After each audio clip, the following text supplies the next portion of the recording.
খাবারটা খাইয়ালাম, খাইতে খাইতে আপা উনি চলে আসবে। ওকে আসেন। আকবর, জি আপা। চার সালে বিস্কিট দাও না কেন? শুরুতেই গলদ। প্রথম দিন এসে আমার বই নষ্ট করে ফেলেন, এখন কি পড়বো? Sorry, extremely sorry. সরি বললেই সবকিছু সলভ হয়ে যায়, এত ইজি। আচ্ছা আমি পরিষ্কার করে দিই। পরিষ্কার করা তো আপনার কাজ না। আকবর, জি আপা। যা পড়ান। এখন কি করব? পড়াবেন? হ্যাঁ ঠিক আছে। স্যার, আজকে আমার পড়ার মুড নাই, আপনি চলে যান। কোথায় গেছে মুড? মানে কতক্ষণে ফিরতে পারে মনে হয়? মুড আর আজকে আর আসবে না। আজকে আর আসবেই না? কি হলো, বসে আছেন কেন? যান। হ্যাঁ যাই, না হলে আকবরের মতো আমার নাম ধরে ডাক দিবে আবার। আসি। আচ্ছা, তোর নতুন স্টুডেন্টের খবর কি? ভালো না, মনে হয় না স্টুডেন্টের বেশি দিন পড়াইতে পারবো। কেন? 2 দিন হয়ে গেছে, এখনো বই খুলতে পারি নাই। এটা পড়তেই চায় না, পিচ্ছি কিন্তু ধান না মরিচের মতো।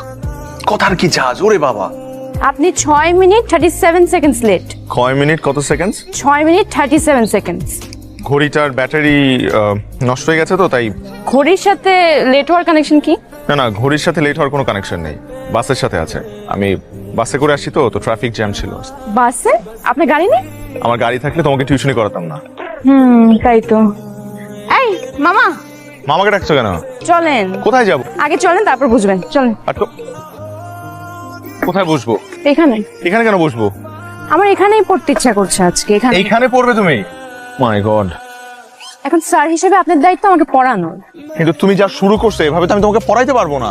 আমি চিটাগং ইউনিভার্সিটি পড়তে চাই, ঢাকা ইউনিভার্সিটিতে না। হুট করে তুমি ঢাকা থেকে চিটাগং ইউনিভার্সিটি কেন শিফট করতে যাচ্ছ? স্যার, আমার বয়ফ্রেন্ড চিটাগং ইউনিভার্সিটিতে পড়ে, বুঝতেই তো পারছি। কার বয়ফ্রেন্ড? আমার। হোয়াট? পিচ্ছি মেয়ের বলে বয়ফ্রেন্ড আছে? পিচ্ছি? আমি পিচ্ছি না। না তুমি পিচ্ছি না, তোমার বয়ফ্রেন্ড পিচ্ছি। শোনো, তোমার এখন পড়াশোনা করার বয়স, প্রেম করার বয়স না। স্যার, জেনজিরা পড়াশোনা আর প্রেম দুইটা একসাথেই মেনটেন করতে পারে। আর আপনি আজকে থেকে আমাকে চিটাগং ইউনিভার্সিটির অ্যাডমিশনের জন্য পড়াবেন, ঢাকা ইউনিভার্সিটির জন্য না। আমি তোমাকে চিটাগং ইউনিভার্সিটির জন্য পড়াতে পারবো না। আপনি না পারলেও আপনার পড়াতেই হবে। আমি বাধ্য না। আপনি বেনিফিট পাবেন। ছি রা, আমি তোমার স্যার। স্যার, অন্য কিছু ভাববেন না, আমি আপনাকে টাকা বাড়িয়ে দিব। পিচ্ছি মেয়ে আমাকে টাকার লোভ দেখাচ্ছে।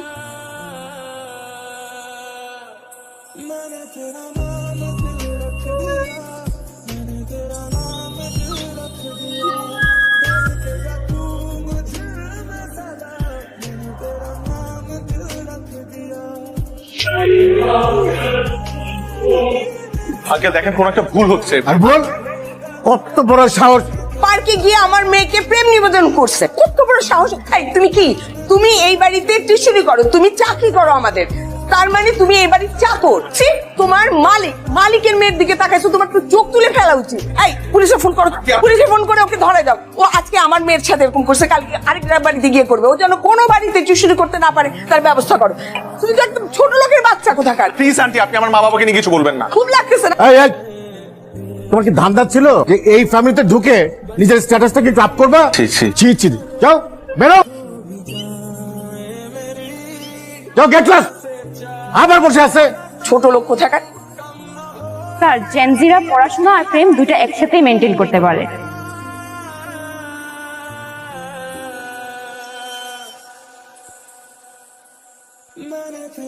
ম্যাডাম, আপনি কার কাছে যাবেন? আমি রিফাত স্যারের কাছে যাব। ম্যাডাম, তার পারমিশন ছাড়া তো আমি আপনাকে যেতে দিতে পারি না। আমি বেশি সময় নিব না। কি হয়েছে এখানে? রিফাত কি হয় আপনার? বয়ফ্রেন্ড? হাজবেন্ড? জি জি, হাজবেন্ড। তো রিফাতের ওয়াইফ, আপনি নিচে দাঁড়িয়ে আছেন কেন? আপনি উপরে যাবেন, আসেন। না না, আজকে না হয় না, আজ আপনি যদি ওকে একটু কষ্ট করে নিচে পাঠাতেন আমার জন্য খুবই ভালো হতো। ও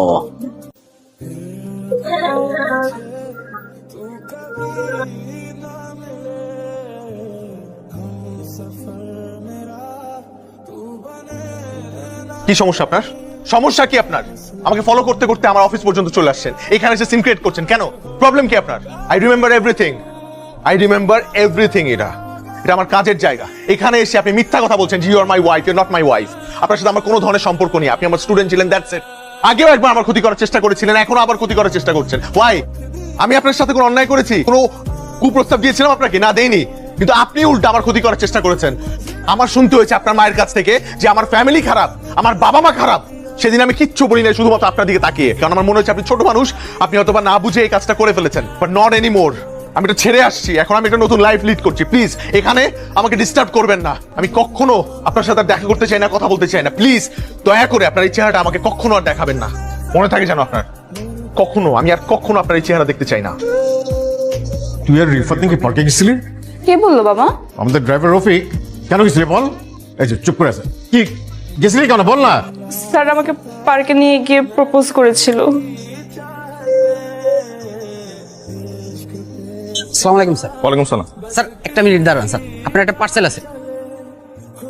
স্যার কে দিল এটা? স্যার আপনার ওয়াইফ রেখে গেছে। আমার ওয়াইফ? জি স্যার।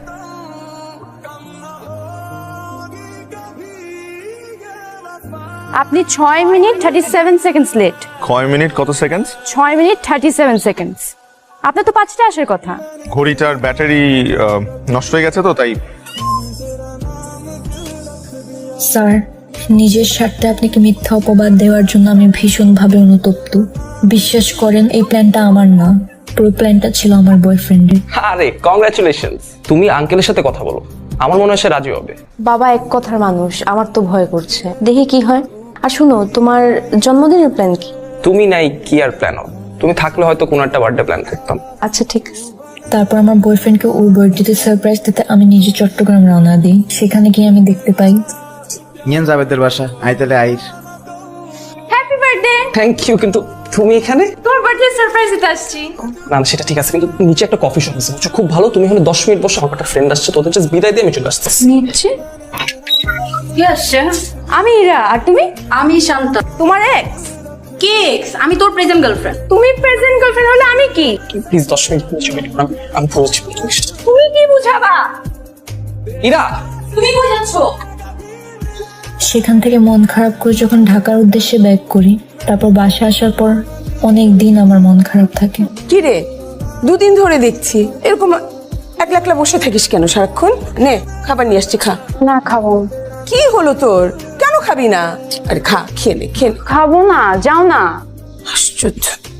মন খারাপের মাঝে একদিন ফেসবুক স্ক্রল করতে গিয়ে দেখতে পাই আপনাকে টিউশন মিডিয়া থেকে ব্যান করা হয়েছে।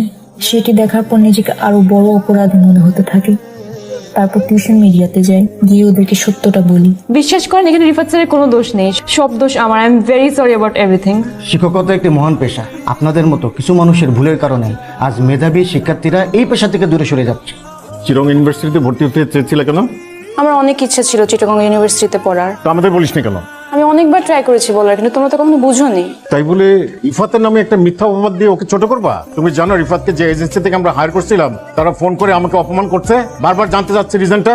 কেন করলো এরকম? অ্যান্সার করো। তোমাদের একটা সমস্যা কি জানো, যে কোনো একটা ঝামেলার মধ্যে পড়লে জাস্ট সাইলেন্ট হয়ে থাকো। আর এই যে তুমি, হ্যাঁ, তোমার আজকাল পেয়ে পেয়ে ওরা সবাই এখন যে যার মতো ইচ্ছা তাই করছে। শোনো, আমার একটা ক্লিয়ার কথা বলে দেই, এই মেয়ে ঢাকা ইউনিভার্সিটিতে পড়তে হবে। আর যদি ঢাকা ইউনিভার্সিটিতে চান্স না পায়, তাহলে ওই যে বাসা পাশে ডিগ্রি কলেজ আছে ওইখানে পড়বে। দিস ইজ ফাইনাল, ওকে? বাবার কথা অনুযায়ী ঢাকা ইউনিভার্সিটির এডমিশন টেস্টের জন্য পড়াশোনা স্টার্ট করি। পড়াশোনার ফাঁকে ফাঁকে আপনাকে ফোনে ট্রাই করি। এর একটা কথা মনে রাখবে, পড়ালেখা মানে জীবনের জন্য প্রস্তুতি গ্রহণ করা নয়। এমন ভাবে পড়ো যেন পড়ালেখাই তোমার জীবন হয়ে ওঠে। আপনার দেওয়া উপদেশটা মেনে আমি ঢাকা ইউনিভার্সিটিতে চান্স পেয়েছি। বিশ্বাস করেন স্যার, সেদিন হঠাৎ করে বাসের জানালায় আপনাকে দেখি। এরপর থেকে ফলো করা শুরু করি। আপনাকে বিরক্ত করার কোনো ইচ্ছেই ছিল না আমার। আমি শুধু আপনার কাছে ক্ষমা চাইতে চেয়েছি। এই জন্য কয়েকদিন ধরে আপনাকে বিরক্ত করেছি। আমি কথা দিচ্ছি স্যার, আপনি আমাকে ক্ষমা করে দিলে আমি আর কোনোদিন আপনার সামনে আসবো না বা বিরক্ত করব না। আপনি যদি আমাকে ক্ষমা করে দেন, তাহলে আগামীকাল বিকেলে আপনার সাথে আমি দেখা করতে চাই। তুমি আমাকে বলেছিলে যে আমি তোমাকে ক্ষমা করে দিলে তুমি আমার আশপাশে থাকবে না কখনো। জি। আর যদি ক্ষমা না করি? তাহলে পাশে পাশে থাকবো। কতদিন? সারা জীবন। Is it a promise? More than a promise.